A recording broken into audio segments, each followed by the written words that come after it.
భద్రాచలం పర్యటనలో భాగంగా సీఎం రేవంత్ రెడ్డి సీతారాముల కళ్యాణాన్ని వీక్షించారు. ఆ క్రతువులో భాగస్వామ్యమయ్యారు. సీతారాముల కళ్యాణానికి సంబంధించినటువంటి తలంబ్రాలు, పట్టు వస్త్రాలను కూడా స్వామివారికి సమర్పించారు. ఆ తిరుగు ప్రయాణంలో ప్రభుత్వం ప్రతిష్టాత్మకంగా పంపిణీ చేసినటువంటి సన్న బియ్యం లబ్ధిదారుడి ఇంట్లో స్వయంగా కుటుంబ సభ్యులతో కలిసి సహపంక్తి భోజనం చేశారు. ఈ కార్యక్రమంలో మంత్రులు కూడా పాల్గొన్నారు. ప్రస్తుతం కుటుంబం అంతా ఉంది. సన్నబియ్యం పొందుతున్నటువంటి కుటుంబం ప్రస్తుతం మనం చూడొచ్చు. సీఎం రేవంత్ రెడ్డి కోసం వాళ్ళు చేయాల్సినటువంటి వంటలు చూడొచ్చు.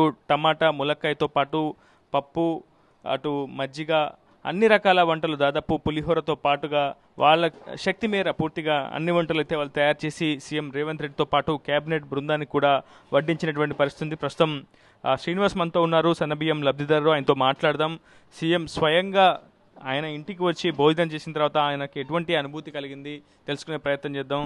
దాదాపుగా ఎవరికీ దక్కనటువంటి ఒక ప్రయోజనం మీకు దక్కిందని చెప్పుకోవాలి. ఎందుకంటే స్వయంగా ఒక సీఎం మీ ఇంటికి వచ్చి భోజనం చేయడం, మీ కుటుంబంతో కలిసి భోజనం చేయడం, మీ కుటుంబ సమస్యలను అడిగి తెలుసుకోవడం, ప్రభుత్వ పథకాల యొక్క పనితీరు గురించి తెలుసుకోవడం, వాటి బెనిఫిషరీస్తో మాట్లాడడం వల్ల అసలు క్షేత్రస్థాయిలో పథకాల యొక్క ఇంప్లిమెంట్ ఏ విధంగా ఉందని తెలుసుకునే ప్రయత్నం చేశారు. అసలు సీఎం మీతో ఎటువంటి సంభాషణ జరిపారు, మీరు సీఎంకి ఏం చెప్పారు, సన్నబియ్యం పథకం కావచ్చు, ఇతరత్ర ఏదైనా ప్రభుత్వ పథకాల గురించి మిమ్మల్ని అడగడం జరిగిందా, ఏం చెప్పారు సమాధానం? ఈరోజు సీతారాముల కళ్యాణం జరగటానికి సీఎం రేవంత్ రెడ్డి గారు రావటం అనేది ఒక అదృష్టం. ఏది సీఎం గారికి. ఆ రాముల వారి కళ్యాణానికి రావటం ఆయనకి అదృష్టం అయితే, ఈ సీతారాముల కళ్యాణం జరిగి సీఎం గారి కళ్యాణ మండపం వెళ్ళి మా దగ్గరికి రావడం అనేది మా అదృష్టం అని కోరుకుంటున్నాము. అదేవిధంగా ఈ తెలంగాణ రాష్ట్ర ముఖ్యమంత్రి సీఎం గారు రేవంత్ రెడ్డి గారు ఎవరైతే రేవంత్ రెడ్డి గారు మా పేద ప్రజలకు ఇంతకుముందు టీఆర్ఎస్ ప్రభుత్వం దొడ్డు బియ్యం కానీ లావు బియ్యం కానీ ఇవ్వటం వల్ల సంథింగ్ కొన్ని ప్రాబ్లంలు రావడం అయింది. కానీ ఈ సీఎం గారు మన తెలంగాణ ప్రభుత్వానికి ఇచ్చిన కానుక ఏంటంటే ఏప్రిల్ 1 నుంచి మనకి సన్న బియ్యం అని పంపిణీ చేయడం జరిగింది పేద ప్రజలకి. అదే ఇంతకుముందు పేద ప్రజలు లావు బియ్యం బయట కొనుక్కోవాలనుకోండి 60 రూపాయలు 70 రూపాయలు అవుతుంది. కాబట్టి ఆ సార్ ఏం చేశారు, పేద ప్రజలకు కానుకగా రాముల వారి కళ్యాణం కానుకో లేకపోతే ఆ తండ్రి కానుకో మాకు సన్నబియ్యం పంపిణీ చేయడం అని జరిగింది. సన్నబియ్యం పంపిణీ చేయడం జరిగింది. అదేవిధంగా రాముల వారి కళ్యాణం తిరుగు ప్రయాణంలో మా ఇంటికి వచ్చి అదే సన్న బియ్యంతో ఆయన మా భోజనం చేయడం అంటే ఆ స్వయంగా ఆ వైకుంఠం నుంచి ఆ రాముల వారు మా ఇంటికి వచ్చినట్టు ఉంది సార్.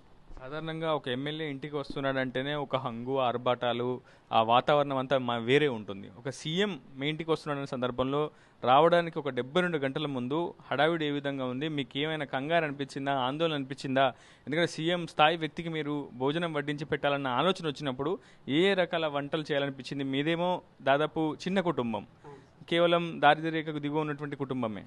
మీరు రేషన్ కార్డు ద్వారా వచ్చినటువంటి బియ్యాన్ని మీరు తింటారు. సో సీఎంకి అసలు ఆ బియ్యం నచ్చుతుందా, ఆ అన్నం నచ్చుతుందా, ఆ వంటలు నచ్చుతాయన్న ఒక ఆందోళన, టెన్షన్, భయం. ఎందుకంటే 4 రకాల లీడర్లు వస్తారు మీ దగ్గరికి, వచ్చి మాట్లాడతారు, ఏమున్నాయి ఇంట్లో, ఇది నీట్గా ఉంచండి, అది నీట్గా ఉంచండి అని కొంత హడావిడి చేసే ప్రయత్నం చేస్తారు. సో ఆ టెన్షన్ వాతావరణం ఏమనిపించింది? సీఎం వచ్చినప్పుడు ఆయన పలకరింపు కావచ్చు, ఆయన మిమ్మల్ని హక్కును చేర్చుకున్నటువంటి విధానం, ఆ తర్వాత భోజనం చేసేటప్పుడు మీతో ముచ్చటించిన విధానం చూస్తే ఒక సీఎం స్థాయి వ్యక్తి ఇలా ఉన్నాడేంటి అని ఏమైనా అనిపించిందా? ఇంత ఆప్యాయంగా ప్రేమగా మాట్లాడతారనిపించిందా ఏమైనా? ఒక మేనమామ తల్లింటికి ఎలా వస్తారో ఒక మేనమామ తల్లిదండ్రికి ఇంటికి వస్తారంటే అలా వచ్చాడు అనుకున్నా సార్. అంతేగాని ఒక సీఎం పదవిలో ఉండి సీఎం రేవంత్ రెడ్డి గారు అనే ఫీలింగ్ లేదు. కుటుంబంలో ఒక పెద్దన్నలాగా వచ్చి మాతో మేము డైలీ ఎలా భోజనం చేస్తామో అందరితో మాతో మా పెద్దన్నే కూర్చొని తిన్నట్టు ఉంది. అదేవిధంగా చెల్లెలింటికి వచ్చేటప్పుడు కూడా శ్రీరాముల వారు పంపించినట్టు అమ్మకి పసుపు కుంకుమ వాళ్ళకి ఇటమైంది. అదేవిధంగా పక్కన ఉన్న సీఎం గారితో పాటు తోటి మంత్రులు ఎవరైతే చిన్న పేరు తెలియదు కాబట్టి అవి పేరున అందరూ వచ్చి సమానంగా ఇంట్లో మనం బంతి ఎలా జరుపుకుంటామో అలా తిన్నారు. ఈ సన్న బియ్యం అనేది కూడా అసలు ఫీలింగ్ అసలుకి మేము అనుకోవటం, చాలామంది కూడా చాలామంది కూడా అనుకుంటున్నారు ఆయన రావటం ఏంటి, వీళ్ళింటికి రావటం ఏంటి, ఈ బియ్యం తినటం ఏంటి అనేది అనుకున్నాం. కానీ ఆ శ్రీరాముడే మా దగ్గరకు వచ్చి తిన్నట్టు అనిపించింది సార్. ఒక ఊర్లో ఉండే మనమే ఒక గిరిజన సామాజిక వర్గానికి సంబంధించినటువంటి ఒక సమూహము ఒక ఊర్లో ఉంటేనే మనల్ని వివక్ష గురి కావడం, వీళ్ళు ఏంటి అని ఒక చిన్న చూపు కనిపిస్తుంది. కానీ సీఎం లాంటి వ్యక్తి నేరుగా మన ఇంటికి వస్తున్నప్పుడు మనలో ఒక టెన్షన్ వాతావరణం కూడా కనిపిస్తుంది. ఏదైనా చిన్న పొరపాటు జరిగితే ఏమనుకుంటారో, మనసు నొప్పించినట్టు ఉంటుందేమో, లేకపోతే ఈ కూరలు ఉప్పేస్తే ఇబ్బంది కలుగుతుందేమో, ఇటువంటివన్నీ కూడా అనుకుంటూ ఉంటాం. సో అసలు ఈ వంటలు మీరే స్వయంగా చేశారా? చేస్తున్నప్పుడు ఎంత ఆందోళన పడ్డారు, టెన్షన్ పడ్డారు? రేవంత్ రెడ్డి గారు అన్నం తిన్నాక తులసమ్మ అన్నం బాగుంది అని చెప్పినట్లు మనకు తెలుస్తుంది. ఏం చెప్పారు మీకు సీఎం? బాగుందని చెప్పారండి. వంటలు బాగున్నాయమ్మా అని చెప్పారు. అన్న తర్వాత మళ్ళీ ఇక్కడ ఈ ఖమ్మం వాళ్ళు వంటలు బాగా చేస్తారు. అదే ఖమ్మం అంటే ఖమ్మం డిస్టిక్ వాళ్ళ అంటే వంటలు బాగా చేస్తారు. సరే సరే అని అన్నారండి. అంటే ఇప్పుడు నేను వచ్చాను కదా, నాకు ఇంకా బాగా చేస్తారన్న ఫీలింగ్ తోటి ఒక మాట అన్నారు సార్. నాకైతే అదే అనిపించింది. వాళ్ళు ఖమ్మం వాళ్ళు అట్లా అసలే వంటలు బాగా చేస్తారు, ఇప్పుడు కూడా అట్లా చేస్తారు కదా అన్నట్టుగా అన్నారండి. సరే నా వంట ఎట్లుంది సార్ అని అన్న. అంటే బాగుందమ్మా, చాలా బాగుంది అని అన్నారు. ఇంట్లో చూస్తే కుర్చీలు, ఒక డైనింగ్ టేబుల్, ఒక హడావిడి హంగు ఏం లేదు. మరి ఒక సీఎంని నేరుగా మీరు కింద కూర్చోమట్టి చెప్పడం ఏమనుకుంటారో అనిపించలేదు సార్. వచ్చింది సీఎం, ఆయనతో పాటు క్యాబినెటే వచ్చింది మీ ఇంటికి. అనిపించలేదు సార్. ఎందుకు అనిపించలేదంటే ఆయనకే కావాలని వచ్చినప్పుడు మనం ఎందుకు ఫీల్ అవ్వాలి? నేనైతే అంతే అనుకున్నాను సార్. ఎందుకంటే కావాలని వచ్చారు, మన భోజనం చేయాలి, తినాలి, వాళ్ళు ఎట్ట తింటున్నారో ఏంటో అది కూడా మనం రుచి చూడాలనే కదండి వచ్చినప్పుడు ఎందుకు ఫీల్ అవుతారు వారు కదా. అందుకని వారు ఫీల్ అవ్వరు కాబట్టి మనం ఏది వండి పెట్టినా తింటారు. కానీ అడ్డుగొలిగేది వండి పెట్టం కదండి, కొంచెం రుచిగా వండి పెడతాము. కాకపోతే వంటలు కుదురుతాయో కుదరవు అని కొంచెం టెన్షన్ ఉంది. అది దాని తోడు నాకు కొంచెం ఒంట్లో బాగోక నాకు మా బాబు వాళ్ళ మమ్మీని వాళ్ళ మిస్సెస్ని తీసుకొచ్చుకున్నానండి. ఆ బాబాయ్ తీసుకొచ్చాడండి. తీసుకొచ్చి నాకు సాయం చేసి పెట్టారు. వాళ్ళ అమ్మగారే వండి పెట్టారండి. సీఎం గారు చెప్తున్నారు తులసమ్మ భోజనం బాగుంది, తులసమ్మ ఫీడ్బ్యాక్ కూడా తీసుకున్నాను, అనేక సంక్షేమ పథకాలకు సంబంధించినటువంటి విషయాలు కూడా చర్చించాను, మహాలక్ష్మి పథకంతో పాటు ఎస్ పద్మావతి గారు, ఓకే తులసమ్మ గారు, అదే తులసమ్మ గారితో ఈ ఇంటి సభ్యులతో మాట్లాడానని చెప్పి సీఎం గారు చెప్పినట్లు సమాచారం ఉంది. సో ఏమైనా ప్రభుత్వ పథకాల గురించి ఆరా తీయడం జరిగిందా? ఇంకేమైనా సంక్షేమ పథకాల గురించి మాట్లాడారా? సన్నబియ్యం ఎన్ని కిలోలు వస్తున్నాయి ఒక కుటుంబానికి? మీ అందరికీ కలిపి ఎంత వస్తుంది? నలుగురం కదండి, మనిషికి 6 కేజీలు కదండి. ఎన్ని వస్తున్నాయి? 24 కేజీలు వస్తాయండి. 24 కేజీలు వస్తాయండి. పథకాల గురించి ఏం మాట్లాడలేదండి. అంత టైం ఎక్కడుందండి మాట్లాడటానికి, అందుకని మాట్లాడలేకపోయాము.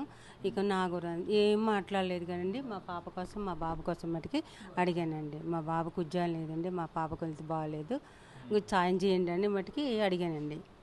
ఇక దయ, దేవుడి దయ. చెల్లెకున్నటువంటి సమస్య ఏంటి? చెల్లెమ్మకి చిన్నప్పటి నుంచి కళ్ళు ప్రాబ్లమ్స్, చుక్కలాలు రావడం వల్ల ఆపరేషన్ చేయడం ఏంటి సార్. అది మళ్ళీ మ్యారేజ్ చేయడం వల్ల, మ్యారేజ్ డిస్క్లోజ్ అవ్వడం వల్ల డిస్టర్బెన్స్, సైకాలజికల్ ప్రాబ్లం ఉంది. అట్లా మేము వెళ్ళటం రావటం చేయటం జరుగుతుంది. అదే ఏదో అంటారు గుడ్లో మెల్ల అన్నట్టు రేవంత్ గారు ఇచ్చిన ఫ్రీ బ్రష్ కూడా మా కుటుంబానికి ఉపయోగపడుతుంది. మా కుటుంబానికి ఉపయోగపడుతుంది అంటే తెలంగాణ ప్రభుత్వంలో ఎంతమంది కోట్ల ప్రజలు ఉన్నారు, వాళ్ళకి కూడా ఉపయోగపడుతుందా లేదా సార్? హాస్పిటల్స్కి వెళ్ళడానికి, రావడానికి, జిల్లా హెడ్ క్వార్టర్కి అది 2 నెలలకి 3 నెలలకి వెళ్తున్నాం కాదు, మేమే వెళ్ళాలి చేయాలంటే దాదాపు దాని ప్రయాణం అంటే మినిమం ఒక 5,000 10,000 లేదు కదా. మరి మాకే ఒక కుటుంబానికి 10,000 అవుతుంది నెలకి. మరి యావత్తు తెలంగాణ ప్రభుత్వానికి మొత్తం రేవంత్ గారు ఇచ్చిన ఫ్రీ బస్సు మరి ఎన్ని లక్షలు ఆదా అవుతుంది సార్ ప్రజలకి? అది దానికి సంతోషం ఉంది. అదేవిధంగా ఈ 6 పథకాలు ఏవైతే ఉన్నాయో ఆ సారు 1 by 1 కరెంటు కానీ, మనకి రైతు భరోసా కానీ, గ్యాస్ కానీ, సంథింగ్ నెక్స్ట్ వచ్చే పథకాలు కానీ ప్రజలకు అందుబాటులో ఉంటే నెక్స్ట్ సీఎం కూడా మన రేవంత్ రెడ్డి గారే కావాలి. మాలాంటి ప్రజలు మేము కోరుకుంటున్నాం సార్. అది మొత్తంగా వాళ్ళంతా కూడా. ఎస్ చెప్పండి. నా పేరు పద్మావతి అండి. అంటే మీరు ఇంకా చెప్పేది ఏం లేదండి, ఇంకా పైలుగా ఏం చెప్పేది ఏం లేదులేండి. పాప కోసమే నేను కొంచెం ఆలోచిస్తానండి. నా పాప కోసం ఏదన్నా సాయం చేస్తే నాకు అదే సంతోషం అనిపిస్తుంది.